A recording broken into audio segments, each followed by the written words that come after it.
Everyone. Class 9 विषय हिंदी, पाठ संख्या 3 कृतिका।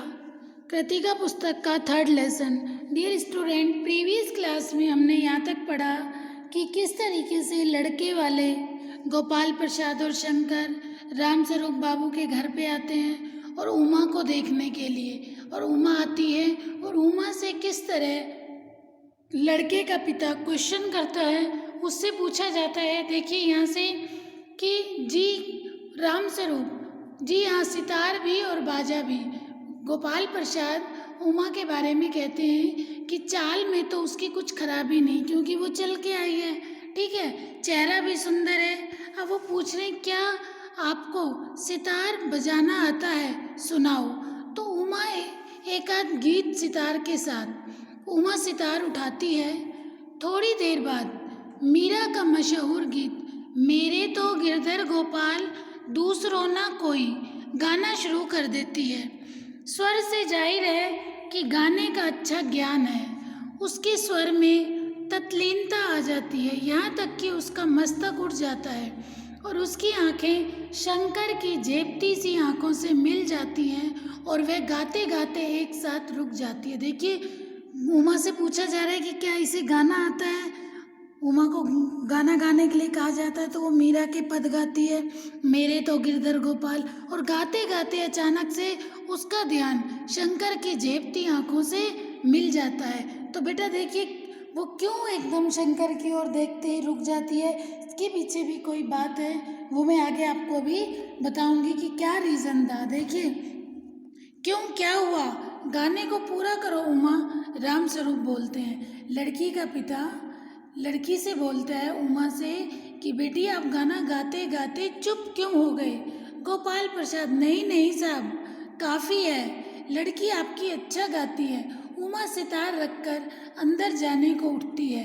अभी ठहरो बेटी, गोपाल प्रसाद बोलता है। रामस्वरूप थोड़ा और बैठी रहो उमा।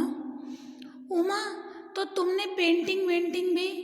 उमा चुप। रामस्वरूप, हाँ यह तो मैं आपको बताना भूल गया था, यह जो तस्वीरें टंगी हैं कुत्ते वाली, इसी ने खींची हैं, और वह सब दीवार पर भी। गोपाल प्रसाद, हाँ यह तो बहुत अच्छा है, और सिलाई वगैरह।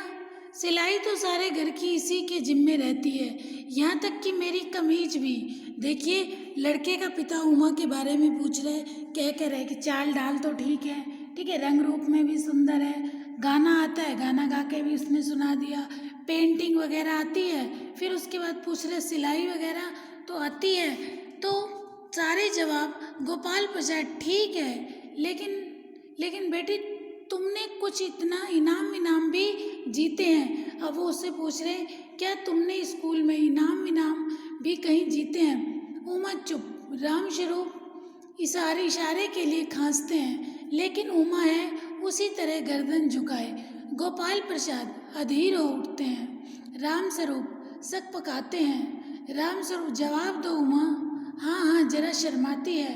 तो इसमें रामस्वरूप उमा से कहते हैं कि उमा बेटा बैठ, बोलो, तुमसे जो प्रश्न किया जा रहा है उसका जवाब दो। गोपाल प्रसाद जरा रूखी आवाज में, जरा इसे भी तो मुंह खोलना चाहिए। भाई सारे जवाब आप दे रहे हो, ये नहीं बोलेगी क्या, इसे भी बोलने दो। रामस्वरूप, उमा देखो आप क्या कह रही हो, जवाब दो ना। उमा हल्की लेकिन मजबूत आवाज में, कड़क आवाज में उमा क्या बोलती है, क्या जवाब दूं बाबूजी। जब कुर्सी मेज बिकती है तब दुकानदार कुर्सी मेज से कुछ नहीं पूछता, ठीक है, उस समय कुर्सी मेज नहीं बोलती, ना ही उनसे कुछ पूछा जाता है। जब दुकानदार कुर्सी मेज से कुछ नहीं पूछता, सिर्फ खरीदार ही दिखला देता है, पसंद आ गई तो अच्छा है, वरना। रामस्वरूप चौंक कर खड़े हो जाते हैं। उमा क्या बोलती है कि बाबूजी जब कुर्सी मेज बेची जाती है तो कुर्सी मेज से कुछ नहीं पूछा जाता, ठीक है, कुर्सी मेज चुपचाप खड़ी रहती है, दुकानदार ही कुर्सी मेज का मोल भाव कर लेता है, सिर्फ खरीदार को दिखला देता है, पसंद आ गई तो ठीक है, वरना।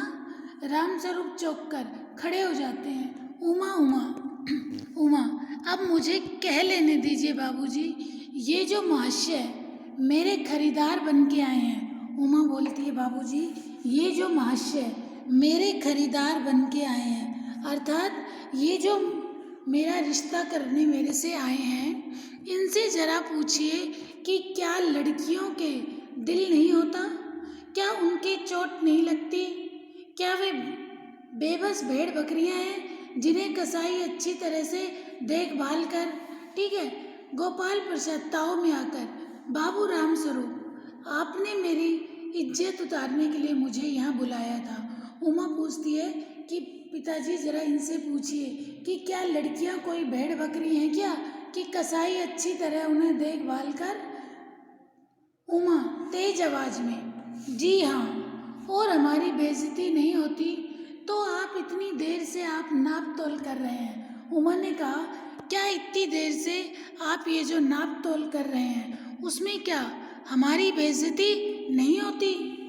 और जरा अपने इस साहबजादे से पूछिए कि अभी पिछली फरवरी में ये लड़कियों के हॉस्टल के इर्द गिर्द क्यों घूम रहे थे। कौन कह रहा है? ये उमा। किसके लिए कह रही है? शंकर के लिए।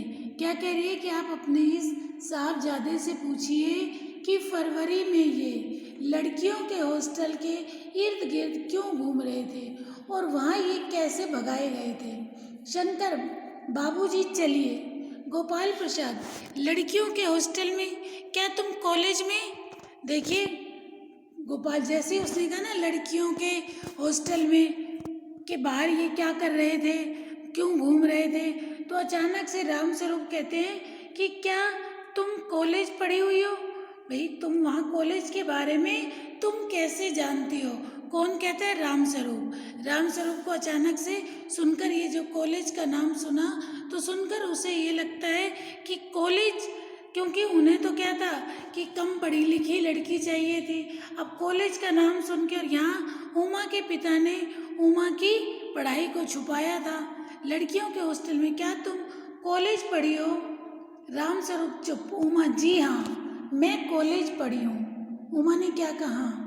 मैंने कॉलेज में पढ़ाई की है, मैं बीए पास किया है, कोई पाप नहीं किया, कोई चोरी नहीं की, और ना ही आपके पुत्र की तरह ताक झाँक कर कायरता दिखाई है। मुझे अपनी इज्जत, अपने मान का ख्याल है। लेकिन इनसे पूछिए कि ये किस तरह नौकरानी के पैरों पड़कर अपना मुंह छिपाकर भागे थे लड़कियों के हॉस्टल से, क्योंकि उमा वहाँ कॉलेज पढ़ती थी। उमा को ये सारी बात पता थी। राम स्वरूप, उमा उमा। गोपाल प्रसाद खड़े होकर गुस्से में, बस हो चुका बाबू राम स्वरूप, आपने मेरे साथ दगा किया। आपकी लड़की बीए पास है और आपने मुझसे कहा था कि सिर्फ मैट्रिक तक पढ़ती है। अब देखिए गोपाल प्रसाद राम स्वरूप से क्या कह रहे हैं कि आपने मेरे साथ बहुत बड़ा धोखा किया। क्या धोखा किया? कि आपकी बेटी ने पढ़ाई कॉलेज की है, बीए तक की पढ़ाई की है, लेकिन आपने मुझे क्या कहा कि इसने सिर्फ मैट्रिक 10वीं तक की पढ़ाई की है। बेटा यहाँ एक पिता की बेबसी, उसकी मजबूरी को दर्शाया गया है। उस पिता को लगा कि बेटी के लिए अच्छा वर है, अच्छा लड़का है, अगर कोई बात नहीं, अच्छा घर है तो अच्छे घर के लिए अगर झूठ भी बोलना पड़ा तो कोई बुराई नहीं है। तब पिता ने इसकी पढ़ाई को छुपाया। उसे लगा पिता वकील है, बेटा बीएससी कर रहा है, ठीक है। खड़े होकर गुस्से में, बस हो चुका बाबू राम स्वरूप, आपने मेरी साथ दगा किया। आपकी लड़की बीए पास है और आपने मुझसे कहा था सिर्फ मैट्रिक तक पढ़ी है। लाइए मेरी छड़ी, कहाँ है? मैं चलता हूँ। बैत उठाते हुए, बीए पास, उफ़ो गजब हो जाता है, झूठ का भी ठिकाना है। आप आओ बेटा, चलो। दरवाजे की ओर बढ़ते हैं। जी हाँ, उमा बोलती है। अब देखिए उमा क्या कहती है, जी हाँ जाइए, ज़रूर चले जाइए, लेकिन घर जाकर यह पता लगाइएगा कि आपके लाडले बेटे की रीढ़ की हड्डी भी है या नहीं, यानी बैकबोन। बाबू गोपाल प्रसाद के चेहरे पर बेबसी का गुस्सा है और उसके लड़के ने रुलासापन, दोनों बाहर चले जाते हैं। ठीक है, दोनों बाहर चले जाते हैं। बाबू राम स्वरूप कुर्सी पर धम से बैठ जाते हैं। उमा सहसा चुप हो जाती है। प्रेमा का घबराहट की हालत में आना। प्रेमा उमा उमा रो रही है, यह सुनकर राम स्वरूप खड़े हो जाते हैं। रतन आता है, बाबूजी मक्खन। देखिए, सब रतन की ओर देखते हैं और एकांकी का पर्दा गिरता है। रतन देखिए आता है। रतन को अभी लड़के वाले आए भी नहीं थे और घर में क्या बनाया गया था, टोस्ट, उनके नाश्ते के लिए। अब टोस्ट के लिए क्या चाहिए था बेटा, मक्खन, और रतन को भेजा था मक्खन लेने के लिए। ठीक है, रतन मक्खन लेने गया। यहाँ सारी वार्तालाप हो गई, सब कुछ हो गया, लड़के वाले आके चले भी गए और रतन अब आके बोल रहा है, बाबूजी मक्खन।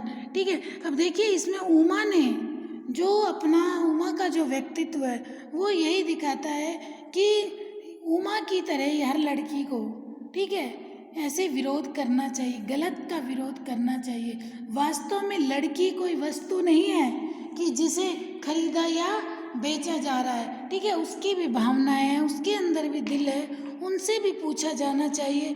और ना ही पुरुष प्रधान समाज में पुरुषों को इतना महत्व नहीं दिया जाना चाहिए। खुद के विचार इतने तुच्छ, इतने छोटे विचार। और देखिए लड़की को जब देखने आते हैं, कितने कितने तरह के प्रश्न कि सुंदर है, चश्मा क्यों है, सिलाई आती है, कढ़ाई आती है, पेंटिंग बनाना आता है, ठीक है, इनाम तो जीते होंगे, गाना तो आता होगा, गाना सुनाओ, इस तरह के प्रश्न पूछे गए। फिर उमा क्या बोलती है कि जब कुर्सी मेज को उमा से कहा जाता है कि आप कुछ तो बोलो, तो उमा क्या जवाब देती है कि जब कुर्सी मेज को बेचा जाता है, ठीक है, दुकानदारी मोल भाव करता है, कुर्सी मेज नहीं करती।